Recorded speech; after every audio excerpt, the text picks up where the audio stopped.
Tarzan of the Apes by Edgar Rice Burroughs. Chapter 6. Jungle Battles. The wanderings of the tribe brought them often near the closed and silent cabin by the little landlocked harbor. To Tarzan this was always a source of never-ending mystery and pleasure. He would peek into the curtained windows, or, climbing upon the roof, peer down the black depths of the chimney in vain endeavor to solve the unknown wonders that lay within those strong walls. His little childish imagination pictured wonderful creatures within, and the very impossibility of forcing entrance added 1,000-fold to his desire to do so.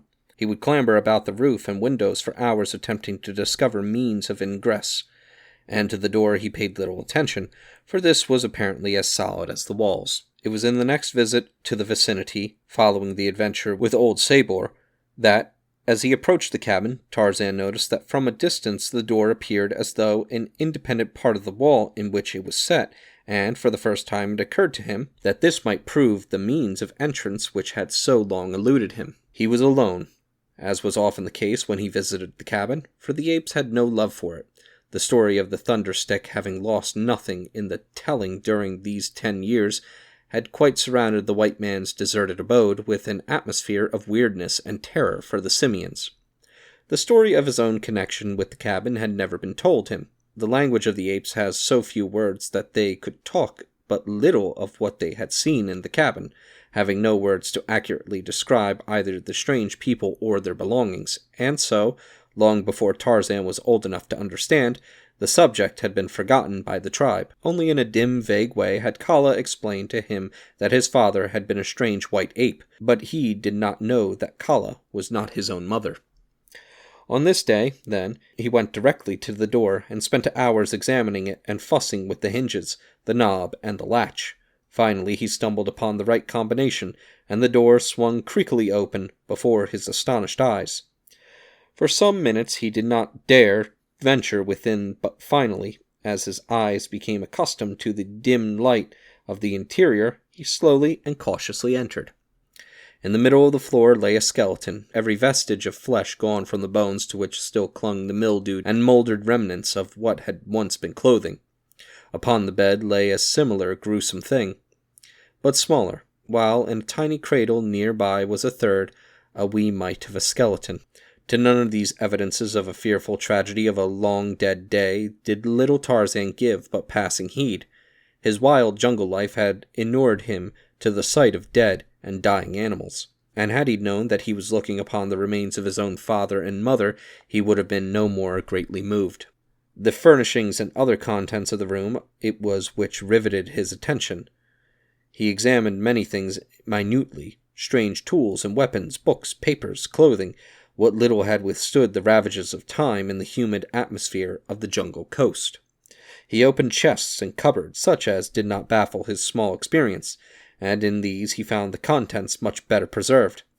Among other things he found a sharp hunting knife, on the keen blade of which he immediately proceeded to cut his finger. Nothing daunted, he continued his experiments. Finding that he could hack and hew splinters of wood from the table and chairs with his new toy. For a long time this amused him, but finally, tiring, he continued his explorations. In a cupboard filled with books he came across one with brightly colored pictures. It was a child's illustrated alphabet. A is for Archer, who shoots with a bow. B is for Boy, his first name is Joe. The pictures interested him greatly. There were many apes with faces similar to his own, and further over in the book he found under M some little monkeys, such as he saw daily flitting through the trees of his primeval forest. But nowhere was pictured any of his own people. In all the book was none that resembled Kerchak, or Tubalt, or Kala. At first he tried to pick up the little figures from the leaves, but he soon saw that they were not real, though he knew not what they might be, nor had he any words to describe them. The boats and trains and cows and horses were quite meaningless to him, but not quite so baffling as the odd little figures which appeared beneath and between the colored pictures. Some kind of bug he thought they might be, for many of them had legs, though nowhere could he find one with eyes and a mouth. It was his first introduction to the letters of the alphabet, and he was over 10 years old. Of course he had never before seen print, or never had spoken with any living thing which had the remotest idea that such a thing as a written language existed, nor ever had he seen anyone reading. So what wonder that the little boy was quite at a loss to guess the meaning of these strange figures. Near the middle of the book he found his old enemy, Sabor, the lioness, and, further on, coiled Hishta, the snake. Oh, it was most engrossing. Never before in all his 10 years had he enjoyed anything so much. So absorbed was he that he did not note the approaching dusk until it was quite upon him, and the figures were blurred. He put the book back in the cupboard and closed the door, for he did not wish anyone else to find and destroy his treasure, and as he went out into the gathering darkness, he closed the great door of the cabin behind him, as it had been before he discovered the secret of its lock. But before he left he had noticed the hunting knife lying where he had thrown it upon the floor, and this he picked up and took with him to show to his fellows. He had taken scarce a dozen steps toward the jungle when a great form rose up before him from the shadows of a low bush.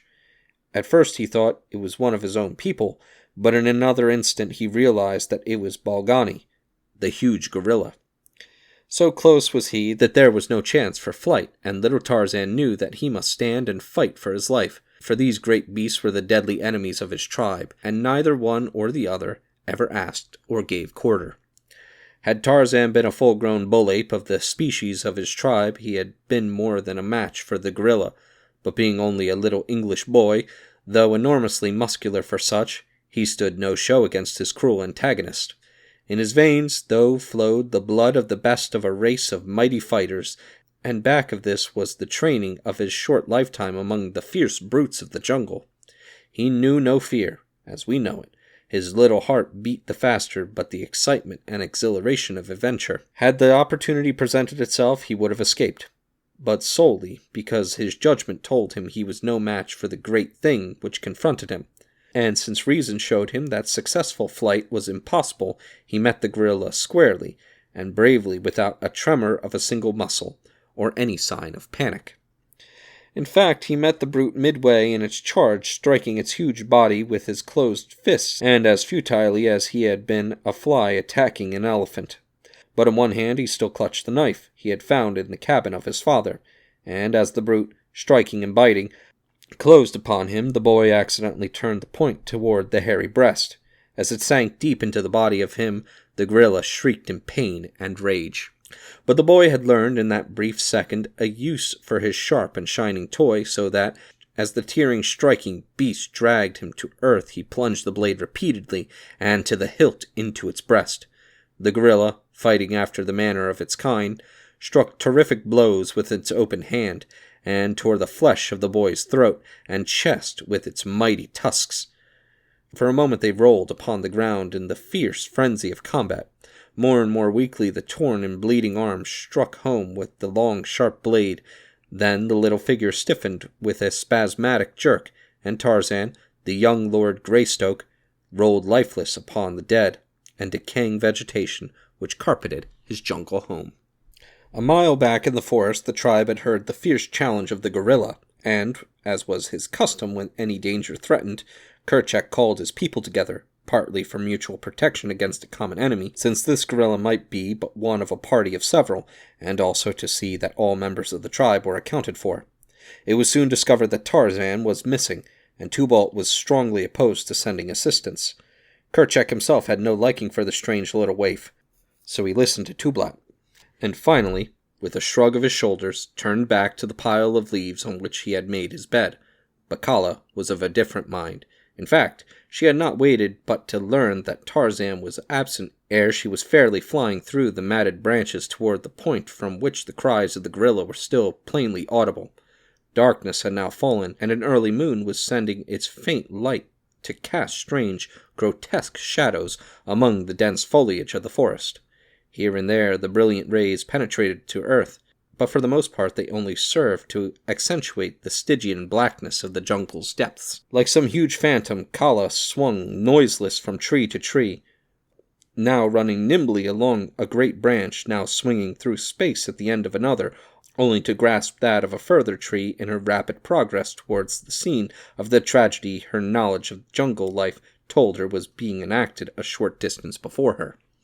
The cries of the gorilla proclaimed that it was in mortal combat with some other denizen of the fierce wood. Suddenly these cries ceased, and the silence of death reigned throughout the jungle.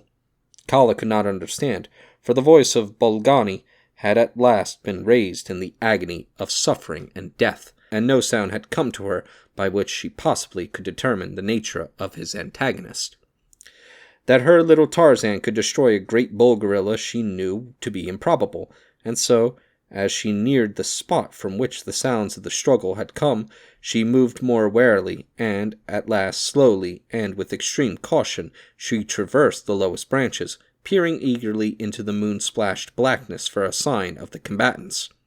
Presently she came upon them, lying in a little open space full under the brilliant light of the moon, little Tarzan's torn and bloody form, and beside it a great bull gorilla, stone dead.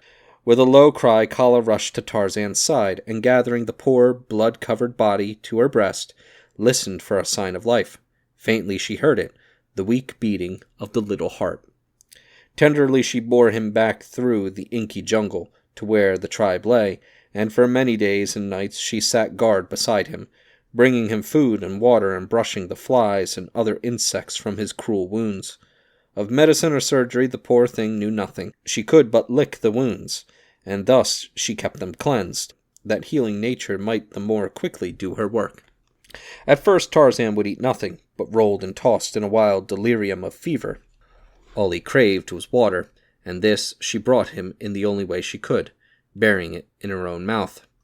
No human mother could have shown more unselfish and sacrificing devotion than did this poor wild brute for the little orphaned waif whom fate had thrown into her keeping. At last the fever abated and the boy commenced to mend. No word of complaint passed his tight-set lips, though the pain of his wounds was excruciating. A portion of his chest was laid bare to the ribs, 3 of which had been broken by the mighty blows of the gorilla. One arm was nearly severed by the giant fangs, and a great piece had been torn from his neck, exposing his jugular vein, which the cruel jaws had missed but by a miracle. With the stoicism of the brutes who had raised him, he endured his suffering quietly, preferring to crawl away from the others and lie huddled in some clump of tall grasses, rather than to show his misery before their eyes. Kala, alone, he was glad to have with him, but now that he was better she was gone longer at a time, in search of food, for the devoted animal had scarcely eaten enough to support her own life while Tarzan had been so low, and was in consequence reduced to a mere shadow of her former self.